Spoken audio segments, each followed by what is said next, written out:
So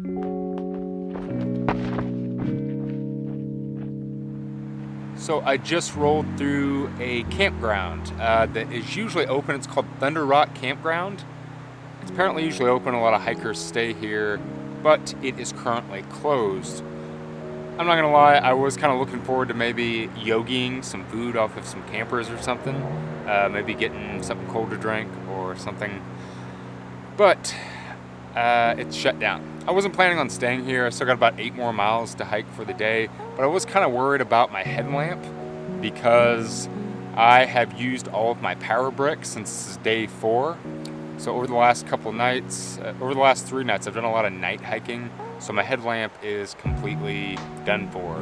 But I did find a little power thing. I don't know if you can see that.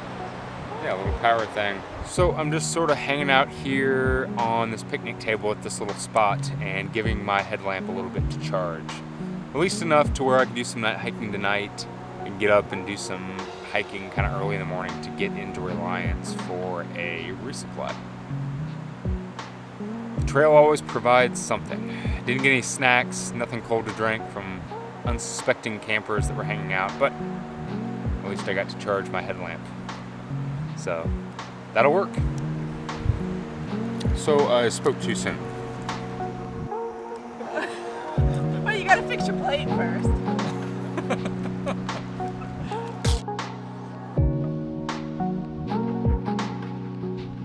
So I was just about to leave after getting my stuff charged up from that campground, and this small truck camper pulled up, and this amazing couple from Michigan got out and came up to talk to me for a second to kind of talk about the campground being closed, and they did some amazing trail magic for me.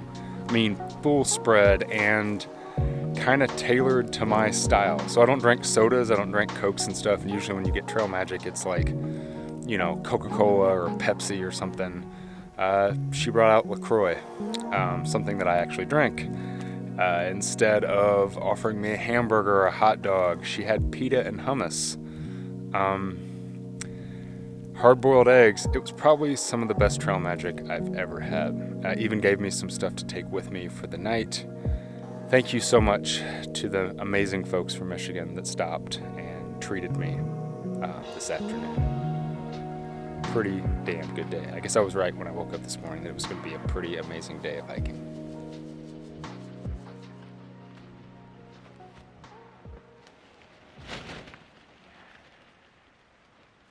Off and rolling this morning. I got about 9 miles until I get to Reliance, where I'm actually going to resupply. My buddy Plug It In is going to bring me my food. So I kind of set this hike up for 2 different resupplies, and both times where I wouldn't have to go into a store or something. So I actually have somebody meeting me and resupplying me, just because of the whole COVID thing and because I'm trying to move a little bit quicker. Over the last couple days, I've been having a little bit of a problem, a little pain on the inside of my knee, and I'm pretty sure that it's my insoles. So I think when I get to Reliance, I'm either going to get off of the trail for the afternoon, so a few hours, to go back to his place and fix my insoles. Use his oven to mold some new insoles, or at worst, get off for the night. The good thing, though, is if I get off for the afternoon, I'll still be on track, I'll still be on pace to get done when I want to get done, just because I've been doing extra miles every day. And if I get off for the night, I think that instead of averaging 24.5 miles a day, from here on out, it'll turn into like 25.3 miles a day that I'll have to average from here on out. So still, it doesn't really affect much. Regardless, I got to take care of number 1 first and fix this knee problem, because it's really been bothering me, and I'm pretty sure it's my insoles. I have kind of a high arch, and I think that the arch is kind of gone in these insoles, and my foot is like falling in, causing that interior knee problem. So, yay! The joys of through hiking. Pains.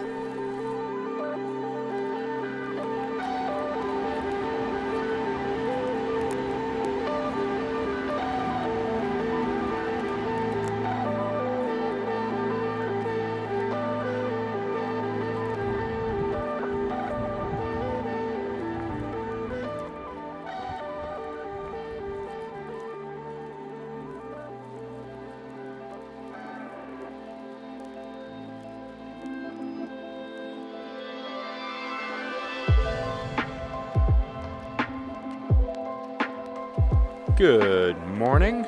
So, yesterday I ended up meeting up with Plug It In and just decided to kind of go back to his place for the night. So, regardless, I had to run to his place to remold these insoles, these new insoles that I got. And by the time I got there and kind of sat around, I was like, you know what? I don't really want to hike for the rest of the day. So, I ended up spending the night and he just dropped me off this morning. I have some new insoles. Hopefully they're going to do the trick. I got to be honest, the pain that I'm kind of feeling on the inside of my knee is still there and it's pretty sharp, and I feel like it's probably a little tear in my MCL, which is a bummer.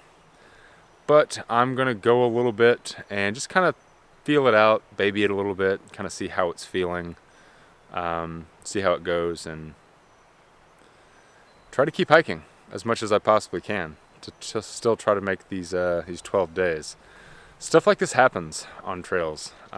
This isn't my first experience getting an injury on the trail, and hopefully this one ends up not being as severe as some of the other injuries that I've had on trail. So right now I'm just kind of dealing with it, and just going to kind of feel it out and play it smart and see kind of what happens. But regardless, I'm back on the trail, I'm rolling, and we'll see what today brings.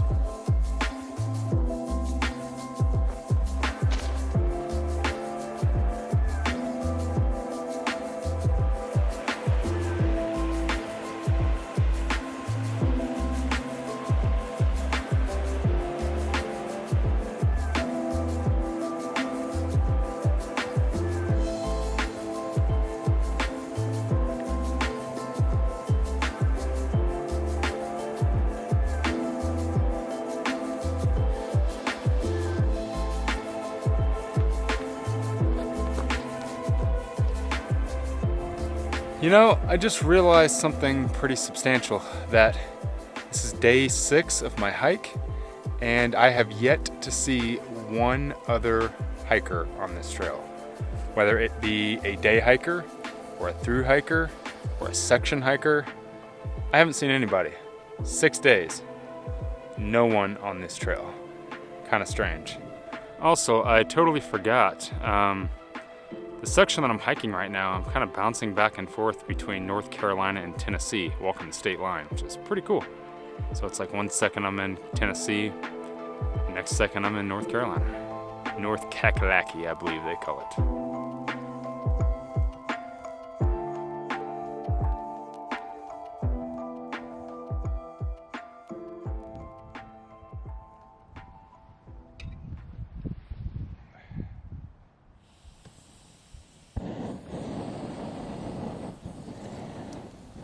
Good morning.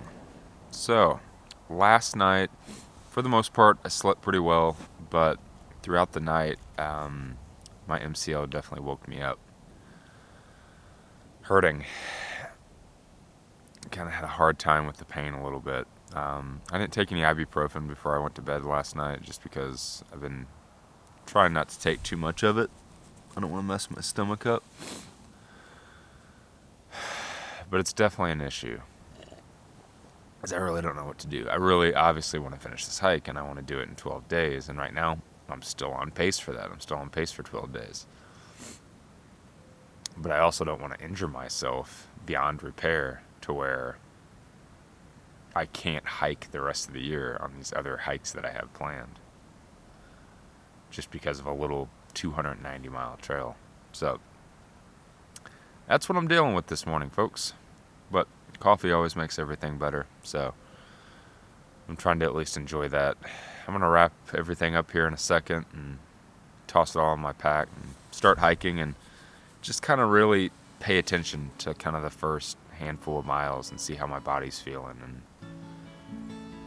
where I'm feeling pain and how I'm feeling pain, and yeah, make a decision based on that.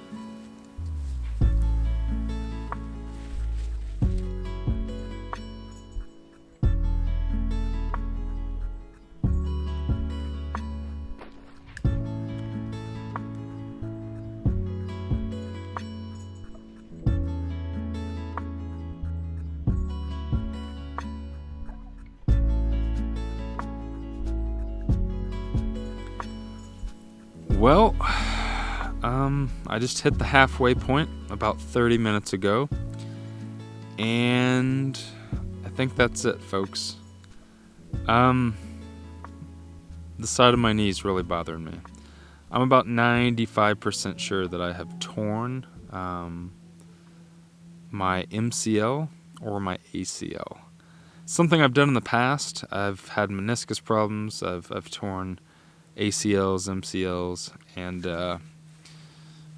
definitely know how that feels. Ever since I left camp this morning, every step that I've taken, especially going downhill, has really hurt. It's felt like someone stabbing me in the side of my knee with a knife. And if I keep hiking and keep taking ibuprofen and keep trying to tape it up and baby it, I'm worried that it's just going to get worse. I've had injuries like this before, and I kept going and kept piling on stress, and it made them worse. And I have a huge hiking season ahead of me. I have a big year ahead of me with 3 other through hikes, some bike packing trips, some other trips like a pack rafting trip. And I'm just not willing to jeopardize all of that for like another 140 miles for this small trail. Plus, I allotted myself 12 days, and not just because I wanted the challenge of doing it in 12 days, but also because I only had a small amount of time to kind of do this trail. I came out to the east, and I guess technically south, to do other things, to work on a film, to work on another project with somebody in North Carolina. And I really only had 12 days to do this hike.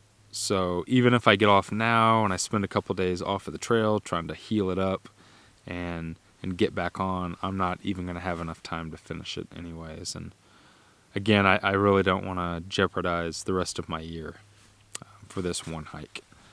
So it's always hard to do this, but I'm going to call the hike. I am getting off the trail. I hiked up here to this little bald, just right at the halfway point.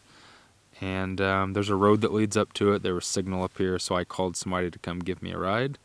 And I'll be back some other time to do the Benton MacKaye Trail and do it without using a bad insole that obviously led to an injury. And that's my fault.